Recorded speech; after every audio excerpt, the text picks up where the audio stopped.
I would like to thank you all for joining us today on another episode of Meet the Instructor. Got to say, really looking forward to this one, as I am for all of them. One of our newest instructors who has joined us. I'll talk a little bit about his background and what he's all about. Once again, for those folks who do not know me, my name is Charles McNamara. I am the Director of Operations at Guardian Group Services for all of your training needs. We do security and fire safety and OSHA and CPR and first aid and self defense and concealed carry. If there's a license, we pretty much teach for it. Today's guest, a really, really good instructor. I'm going to talk about his background. Anthony's a state certified instructor with degrees in criminal justice, has a background in law enforcement, teaches a lot of our security and fire safety training. He's got a ton of FDNY certificates of fitness, a true professional working in the field for a couple of decades. Also has an extensive background in training and education. Was also a teacher. He's going to talk about his background and what he's done teaching biology and chemistry and some science. Really looking forward to today. Anthony, good morning. How are you? Good morning, Charles. I'm good today. Very good. So here we are. We've been very busy since you've been hired. Like I I only get to know. say like hi, goodbye, here's your paycheck. We really were looking forward to this one. You've been working like so many days. It's a I, pleasure to have you. hmm Um, and folks, feel free to ask questions down in the live. We've already got a couple of people tuned in. Thank you for joining. If you're watching live, you can ask questions. We'll answer them. And if you're watching this after the fact, we will get back to you. So, Anthony, I'm from Brooklyn. Tell us a little bit about you. Where are you from? What are you all about? Tell us about yourself. Well, good morning again. I'm from the beautiful island of Grenada, which is located in the Caribbean close to Trinidad. Born and raised in Grenada. Um, my first job was a teacher at Grenada Boys Secondary School in the area of science. I taught biology, chemistry, integrated science, and physics. I migrated, before I migrated to the US, I left teaching in 1998 because my dad passed away in 97. He used to be a police officer. He was on retirement. He served for 32 years and he died in 1997. And before he died, I promised him I will leave teaching and get into law enforcement. So I did go into law enforcement in 1998 in recruitment. It was for 6 months. So did graduate in 1999 as the Baton of Honor, Best in First Aid, Best in Academics, Best in Military, and went into the police. I started off in the Criminal Investigative Department. I stayed there for about 8 months. During that time, I traveled doing training, intensive training throughout Canada, the RCMP. I trained with the Secret Service, the FBI, the DEA, because my posting was in the special branch department, which is similar to your Secret Service. So we did VIP protection, intelligence, narcotics. When I left Grenada in 2009, my rank was a superintendent, which is equivalent to your commanding officer in the different precincts up here. Came here, I worked at Menzi Aviation as a cargo agent, where you do balancing the aircraft for dangerous goods. But my passion for security led me to go to work in a shelter. So I did work in a shelter as a safety officer, as an ordinary security officer. I stayed there from April 2010 to October 2010. Then I was accepted at Columbia University in public safety as a sergeant. I stayed there from 2010 to 2013. Then I went back to Grenada to serve in the police as assistant commissioner in the area of administration. Before I left, I was promised by Columbia University that whenever I return, I will get my job back, and I did. When I returned in 2014, I was accepted back as a sergeant. In Columbia University, a lot of customer service dealing with the students and any offenses committed against them. We had to do investigations, apprehend persons who came on campus and who interacted with our students in a negative manner. We had to apprehend them, turn them over to law enforcement. So after returning, after 3 months, I was promoted to lieutenant. So I manned the day shift, then I was transferred to the night shift because there were some problems and they wanted someone with the strength and courage to get that shift back together. So I went there and got that ship back together, stayed with them until 2016. Then I left and go to work in Women in Need, which is a shelter system as the first field officer security operations, where I overlooked like about 15 managers to ensure payroll, discipline, any serious incident reports to be done properly. I stayed with them until 2016. From 2016 to 2020, then I went over to Centralite Healthcare as a security manager. Centralite Healthcare did daycare for the elderly. So they came in like 9:30, left like 2:30. Anything to do with any incidents, slip and fall, any intruders, that was my responsibility to respond and to take care of it in a professional manner. Presently, I work at Empire City Casino. I work on the 11 to 7 shift, so it's the gaming industry. So a lot of things to do with gaming and theft and any other incidents respond to and make sure it is done properly. In terms of my instructor career, I've been an instructor since 2015 to the present time. So that's me in a nutshell. All right.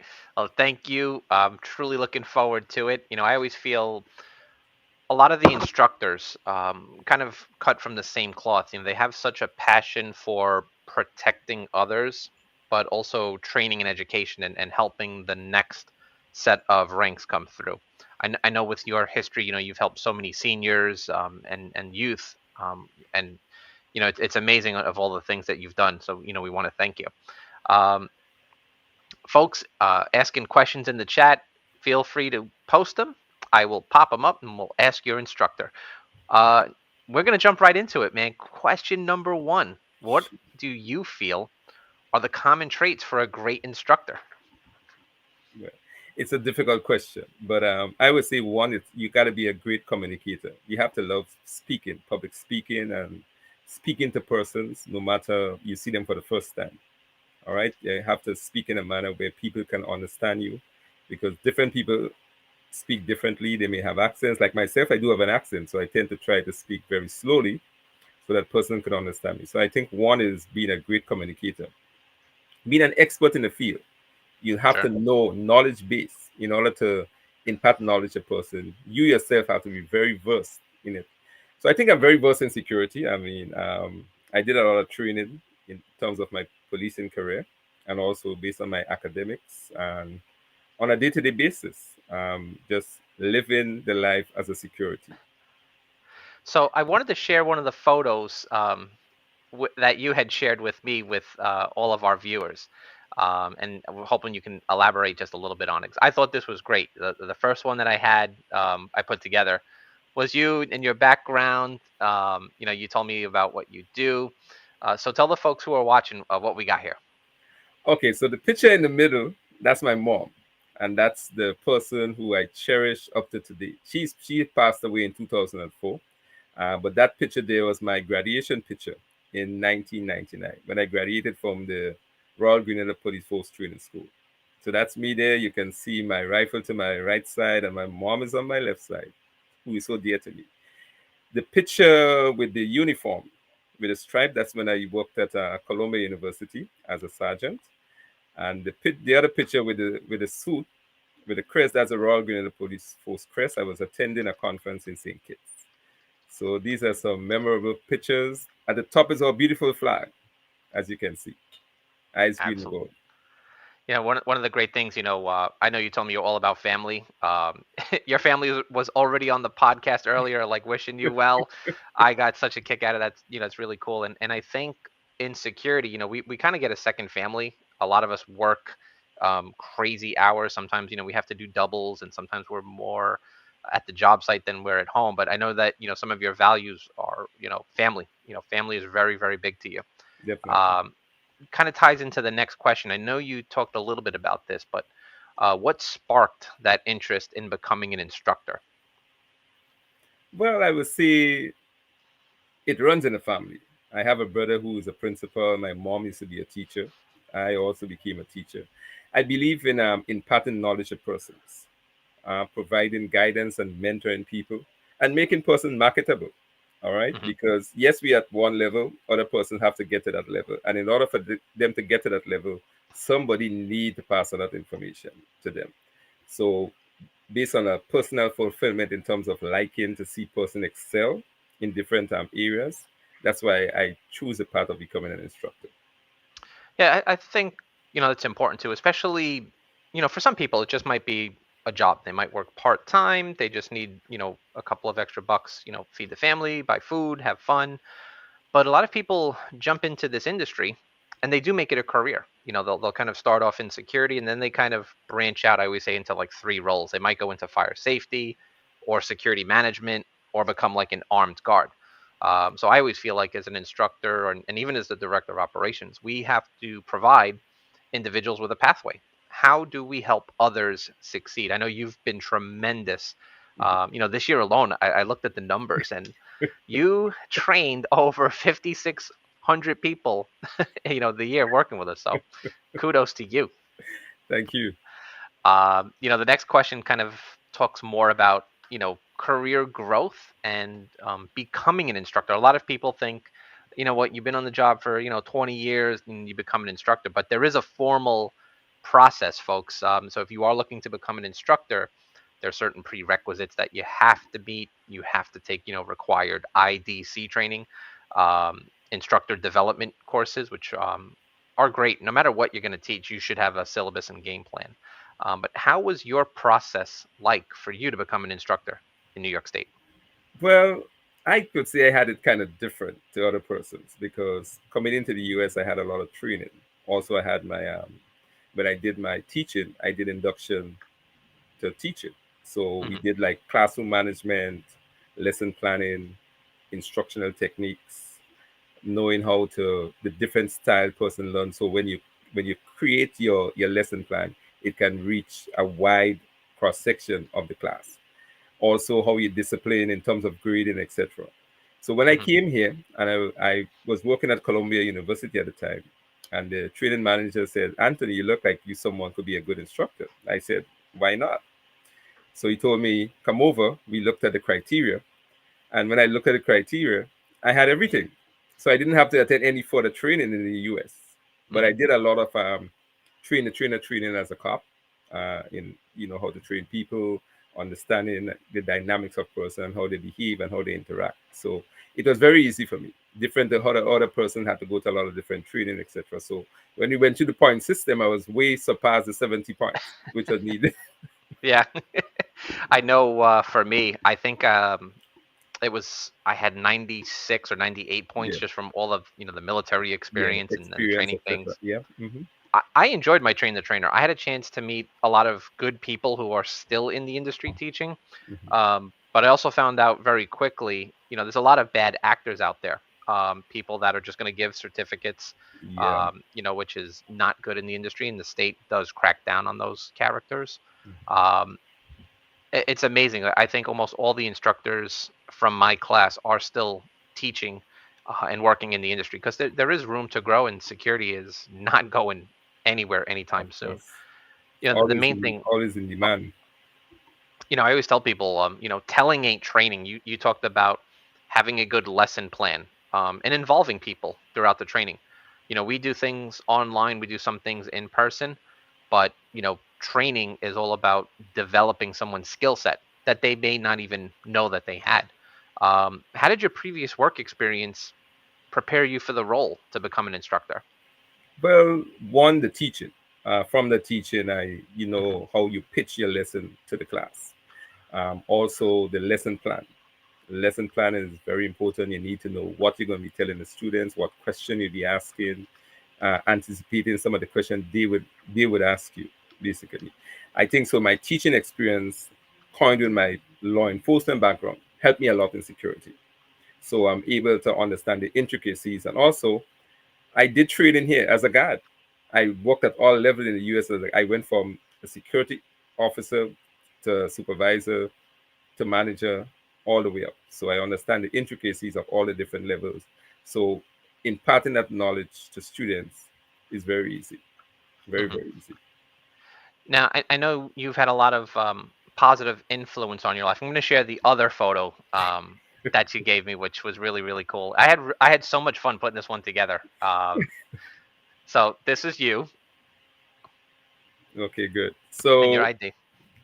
that's my ID there showing that my rank as assistant commissioner. That photo there, I was attending one of our police week celebration. Every year we do celebrate a police week in Grenada. So I was addressing a church service which was held for law enforcement officers. So that was in our sister island of Caribou. So that's me all donned in my assistant commissioner uniform. Looking sharp, my friend. Looking sharp. Makes me want to get out of New York so bad right now. Oh man, you had some really good stuff. I wanted to talk about positive influences because I remember the very first class that you taught. I always try to stay in the background and stay out of the way. But after that very first class, we got a lot of really good Google reviews. Okay. Um, so I feel we have to be a good positive influence. But what about you? Who are your go-tos? Who has helped you throughout your career? Well, I would say there's a lot of person who helped me. Um, some of my supervisors when I came here, some of my managers, also back in my country, some of my senior officers, and when I was teaching some of the senior teachers, they influenced my life a lot in terms of being positive, all right, being that person with that self confidence to speak with persons and also to guide persons because we lack those kind of mentor in society. Sure. There are very few mentors, and I always strive to be someone who create a positive impact on person. So sometimes when I teach my class, I try to be very interactive with them, understanding the way they see things, the way we see things, and how we can bridge a gap, basically. So there are Sure. a lot of persons, even you yourself. I mean, like when we were through the interview when we spoke, at least I learned some things from you and also from Bruce. So I think there's many persons who assisted me, and I cannot just pinpoint one and say this is the only person because there's Sure. numerous persons. You Yeah. pick something up from everybody, basically. Yeah, Yeah. I think that's one really great trait about good instructors. They're always available. They're always willing to help. One of the reasons why we created, these podcasts, especially for the students, get to know your instructor, what they're all about, and how do they get from point A to point B to point C, and where do they land in life. I hated school. It's so funny. I always tell this. I hated school. I dropped out. I went right into the military. I couldn't stand it, and all I do is teach and train now. okay. Well, I love But school. I love it. yeah, I I know have you're a different. passion. I have a passion for school. I love to excel. I love to do things, research. Going through the internet, reading. I love that. Love it. uh, you know, Kind of tying right into the next question about learning and industry trends. I try to attend a lot of the new security events and the fire safety expos. If there's a conference, I'm always trying to get out there. How do you stay up to date with industry trends? Because I know where you work now and where you've worked in the past, things have changed Yeah, tremendously in definitely. security. Yeah, so I always try to follow webinars, conferences when I get a chance to. Um, Doing research. I surf the internet a lot to see what is new in security. I follow the news closely too to see security related items. So I do that, and also I continuous learning. Anything to do, I follow. There's some programs with FEMA. Hmm. Right. So I follow FEMA. I do a lot of programs with them. In my When I did my bachelor's degree in criminal justice, I did a lot of research. Um, One of my research was to see how best we can utilize CCTV to help a lot in security. So one of my paper was on that. Um, so reading, talking to experienced persons, listening to what takes place on sites, because we have, as time go by, we have criminals acting differently and in a more sophisticated manner.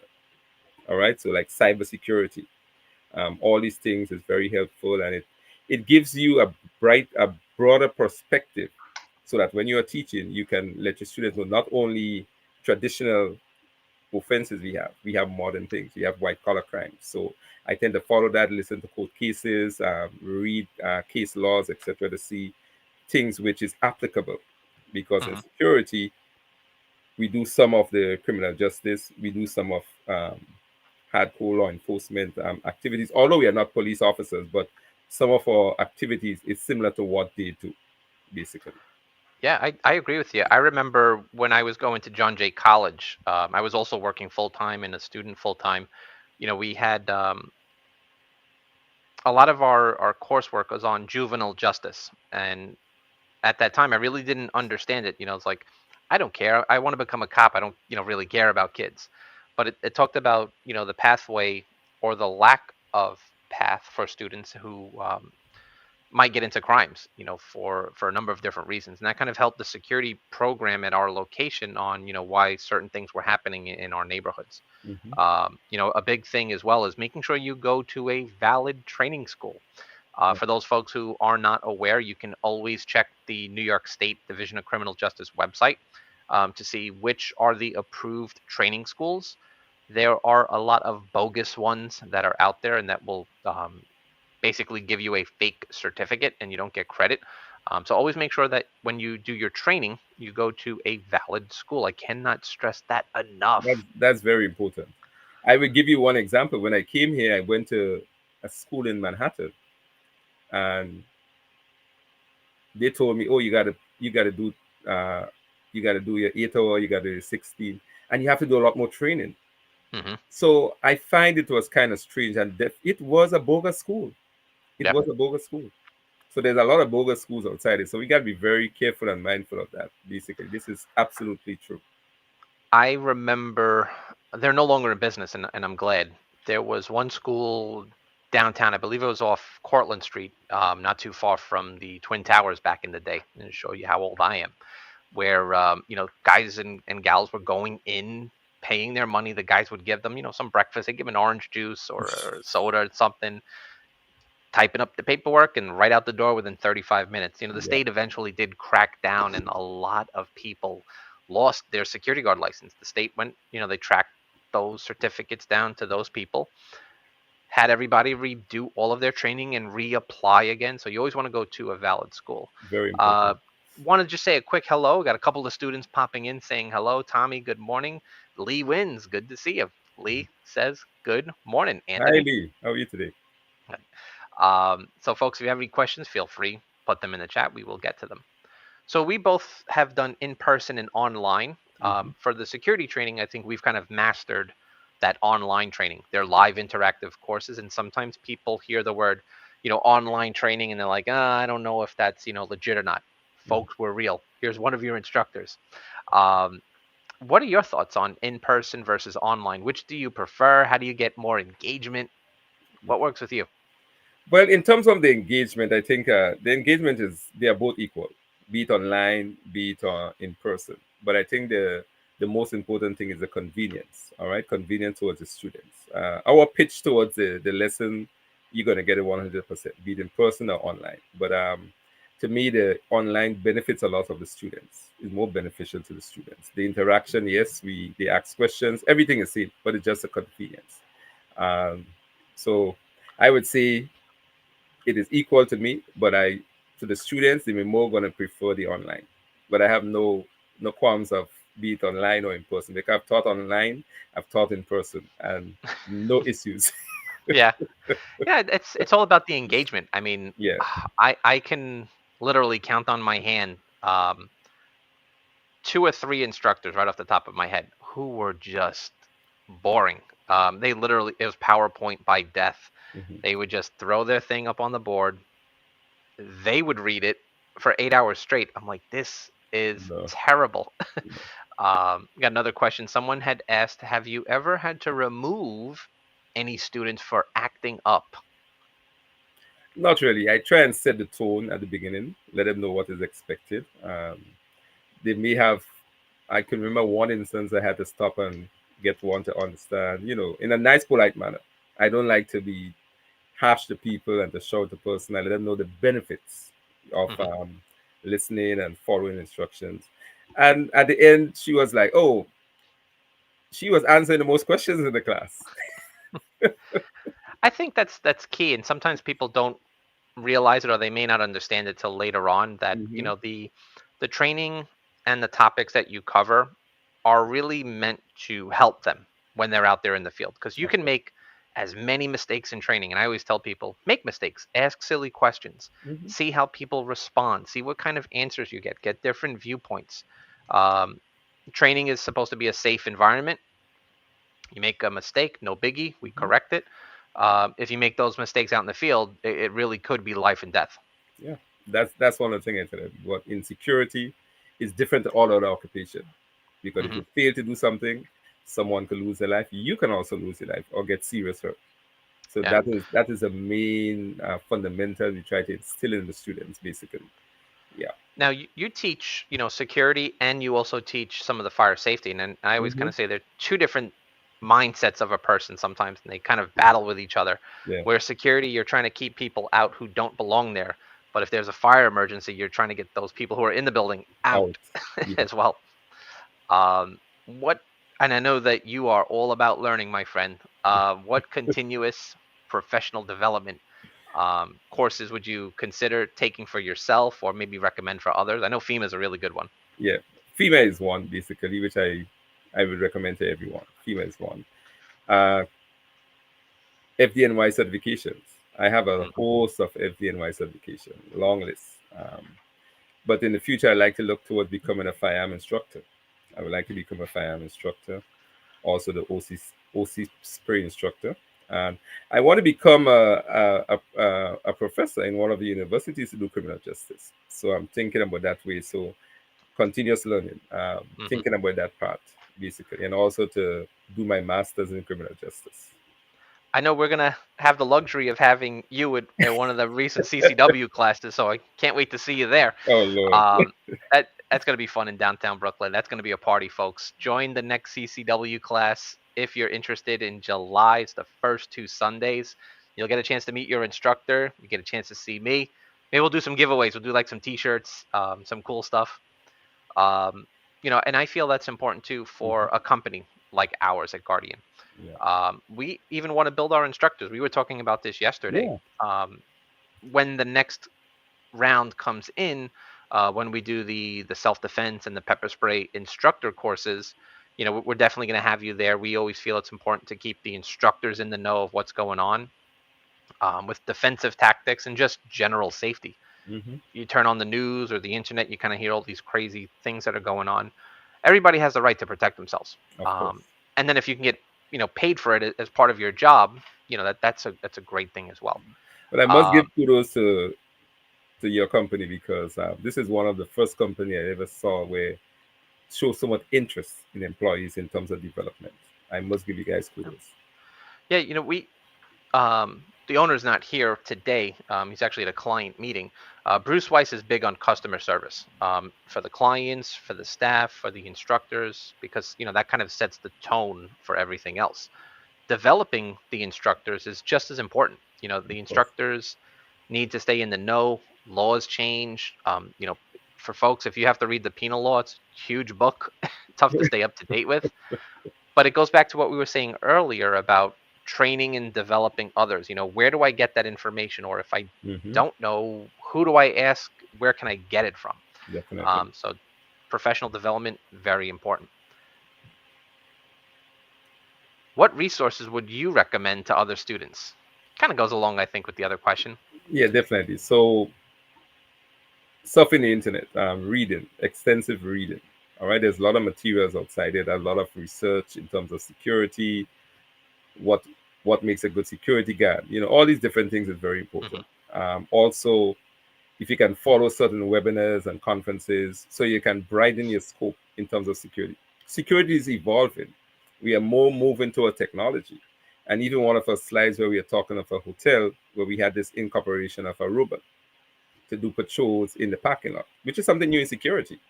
Hmm. So being abreast, following the news, doing research, talking to resource persons, talking to your supervisors, talking to your managers, getting in contact with your school. You have a problem in terms of you didn't understand something, you can always reach out to us. We'll be willing to assist you. So all these Yep. are resources which you can utilize, and also continuous learning. Anything you can learn, okay, customer service, first aid, FDNY training, all of these things will help you. And these are resources which can build you, because you're not supposed to remain as a guard. You need to Yeah. look up. As I told my students, elevation. We don't want you to remain as a guide. I'll be disappointed. I want to see my students excel, become supervisors, become managers, even owning their own company. Yep. Yep. One thing I got to say, you just mentioned something that just sparks something right in my crazy brain with patrols. Um, I believe now there more, especially more than ever, a lot of companies are kind of transitioning away from the human element, and replacing Hmm. with the robot drones that kind of Yeah. patrol parking lots. But now they've actually integrated drones into their emergency management programs, which are Yeah. great for patrolling, Hmm. vehicle identification. So who knows what's going to happen in the next 5 to 10 years. We offer a lot of new courses as well. So folks, check our website. It's down below. It has all of the new courses. We do a security management course as well. We want people to kind of become security managers and learn what's going on. We're doing a metal detection course just to kind of understand, what people are trying to sneak in, what kind of contraband and weapons into facilities. But you got to stay up to date. Hmm. The industry is always changing. Another big one is you mentioned cybersecurity.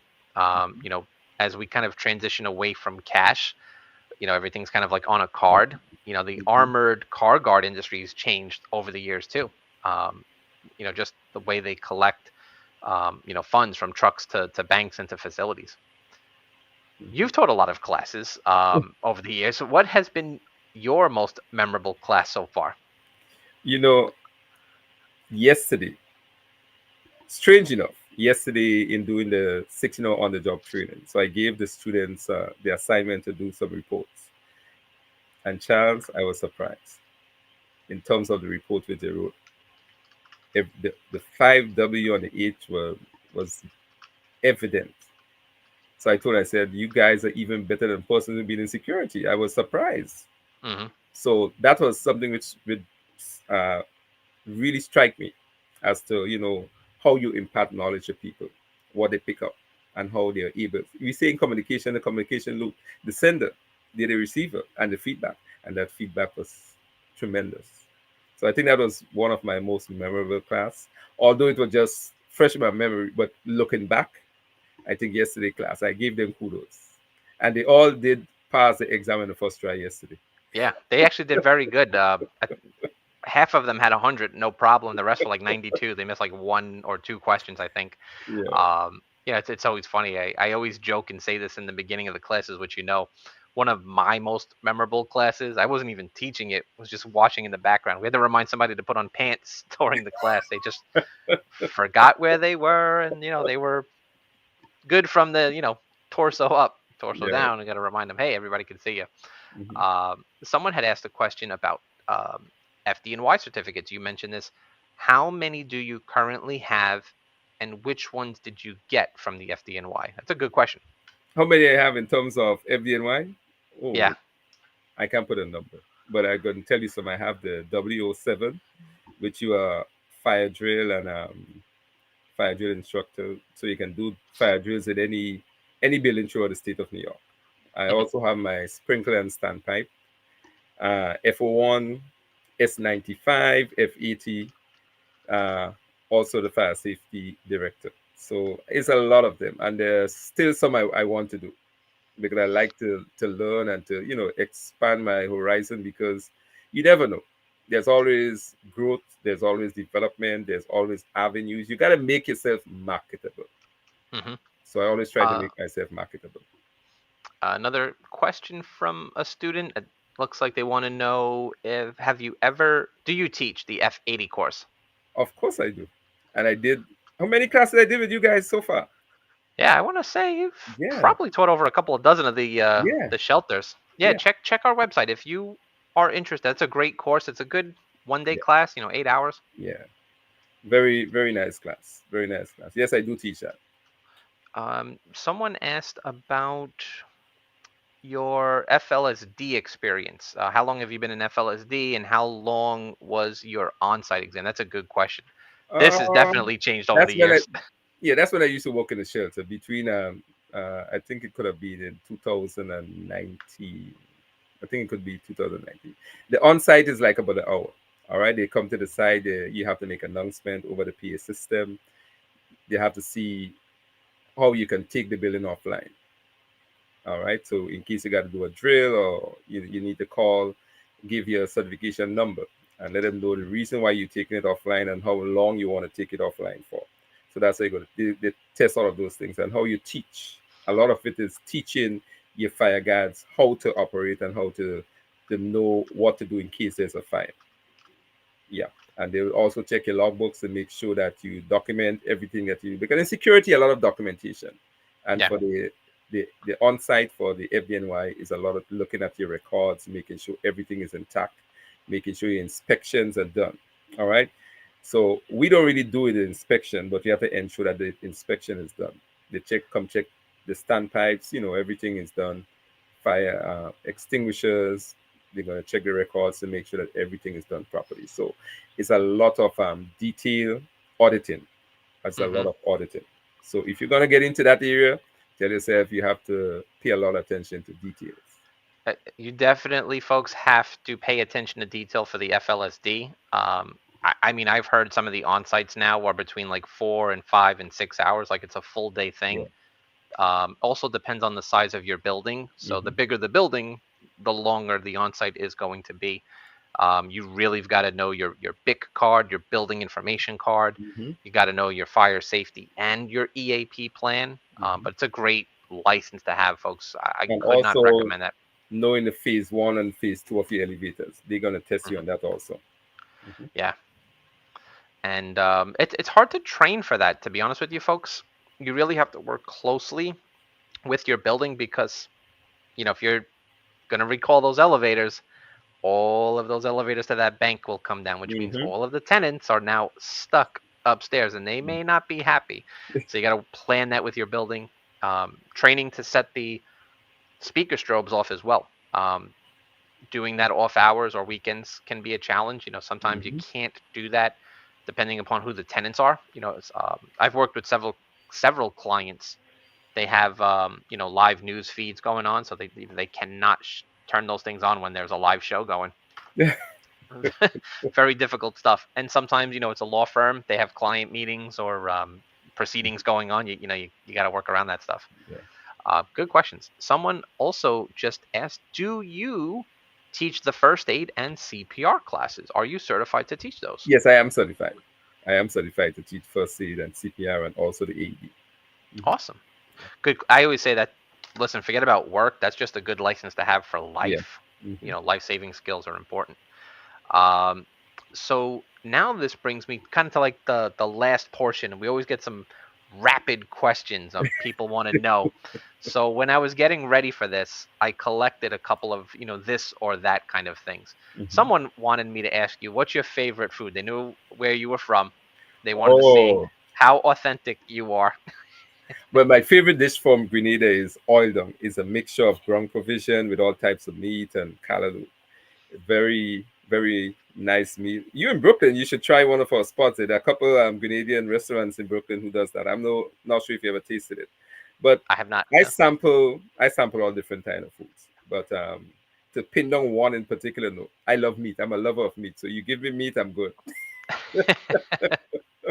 One of our students, I guess, wanted to know your personality. Are you a person that goes out to nights, to clubs at night, or are you someone that stays home and relaxes Well, indoors? I'm not a clubbing person. I'm more on the quiet side. I more like adventures. I like going to the shooting range. I love reading. Outdoor events. Hmm. No much clubbing. I did work as a bouncer for like 2 years, but actually just leaving home, going to a party, no, I don't. That's scary today's Yeah. day and age.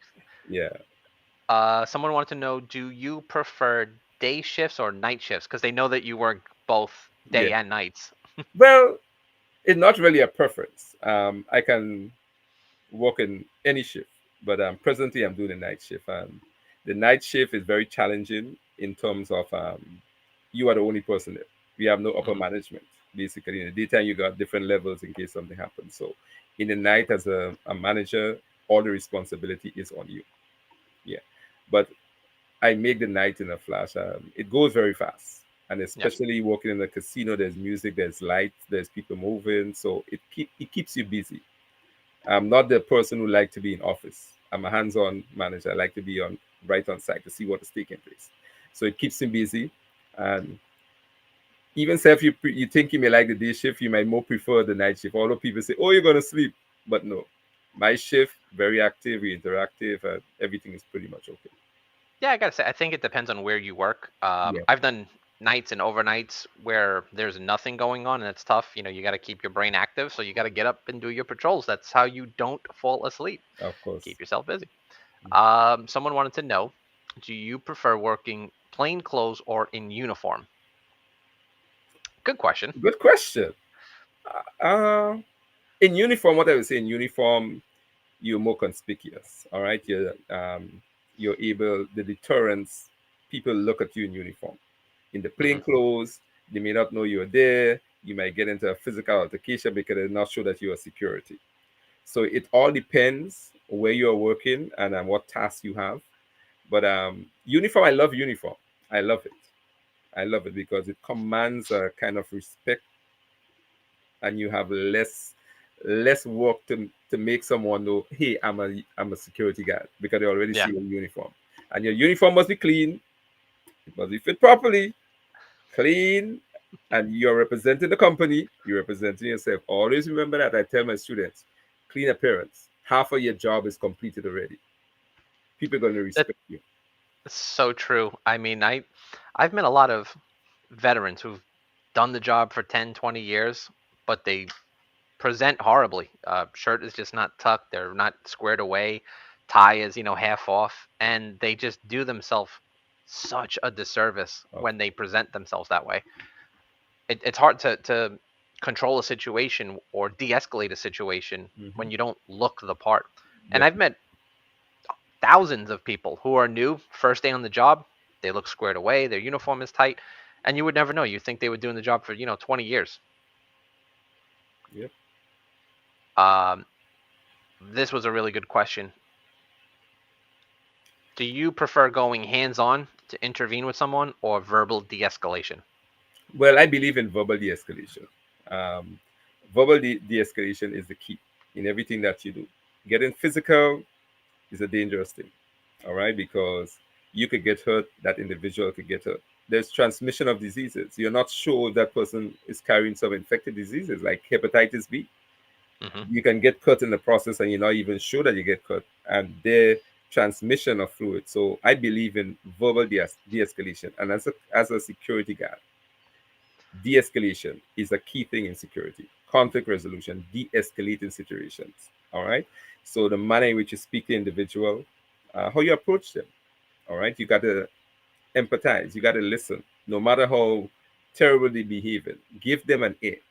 And some of the times you may not even have to say anything. They're gonna Yeah. they're gonna calm down. They're gonna cry. They're gonna apologize. They become apologetic. Sometimes you go hands on, and it sends that situation definitely out of context. We don't want persons to be hurt. At the end of the day, you must go home to your family safe.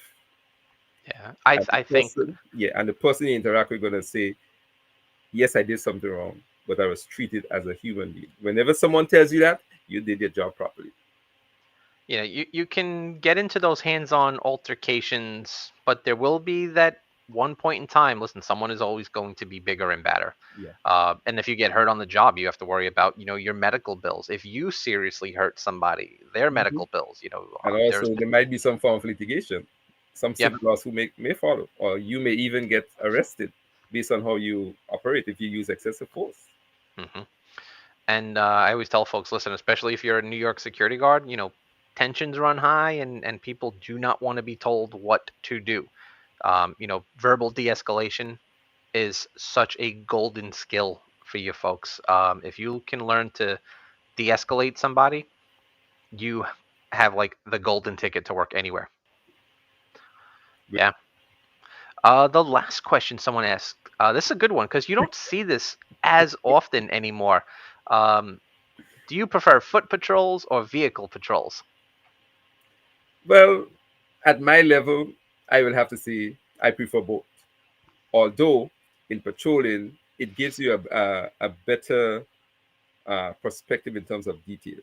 All right, Hmm. because you're walking, you can always stop. In a vehicle, yes, you're going to stop, but how often are you going to stop? Yeah. And when we look at persons who do vehicle patrol, they just speed around the property, but it's not like Yep. that. You shouldn't be going more than 10 miles an hour, because if you're driving fast, you're not going to see things which you're supposed to actually see. Remember, patrol is for you to observe details. Yeah. All right. You need to check windows, you need to check doors if there are unusual activity taking place. So, to me, I love the foot patrol. I definitely love foot patrol. Traditional, but it's good. You know what is taking place. You can stop, really examine something to see. There's a door. Is that door really closed? Is it really locked? You got to check it. Hmm. Yeah. It's so funny because I have three friends who do vehicle patrols, and that is them, man. Pedal to the metal. They just want to. I, Just I fly hit around. all. I hit all my spots. I mean, they're going from Brooklyn to in Brooklyn to Canarsie, to Queens, and then to the Bronx, and then Manhattan back around. And I'm like, how did you get around the five boroughs in an hour? I hit all my spots. I did Yeah. what I need to do. Yeah. It shows me you did You not didn't do what check. you're actually supposed to do. Yeah, but I hit all my spots. But you didn't check anything. Yeah, you didn't But check I hit anything. my spot. But I hit Yeah. my spots. But you Yeah. didn't check anything. And foot patrol also gives you a good means to let out, some energy. I always say, listen, Hmm. foot patrols better than the gym. You don't have to pay Of those gym course, of course. memberships. I don't do any And exercise because I walk a lot in the casino. I walk, walk. So that's my form of exercise. So I you, love it. you get all your 10,000 steps in one shift sometimes, Of course. depending on where you are. Uh, Instructor Anthony, I just wanted to thank you so much. Those were the final questions. Any parting words for our viewers, for our students? Well, I must let you guys know the school, the number one school, is our school here. That's where you're going to learn. That's where you'll be taught to be an effective security. Not only getting a, we don't just believe in just giving you a certificate. At the end of the day, we want you to be someone with the knowledge so that when you get to the job, you're able to function effectively. I've been in a lot of places where security guards come in and they do not even know what is an SOP, standard operating procedure. SOP Hmm. was like, look at you like if this is something just fell from the sky. No, as I impart to you guys, we want you to be the best in the industry. We want you Thank to you. be the best. We want you to be the best, safeguard our primary objective, protection of life and property, which is very delicate. And if you don't do it, you could get hurt. The person you're protecting could also get hurt. So that's our goal, to make you the best in the industry. Awesome. Great words. Anthony, I want to thank you once again. I know that you have a busy day ahead. It's good to see you. As always, stay safe, stay All alert, right. stay alive. All right. Take Take care. care. All the best. Take care.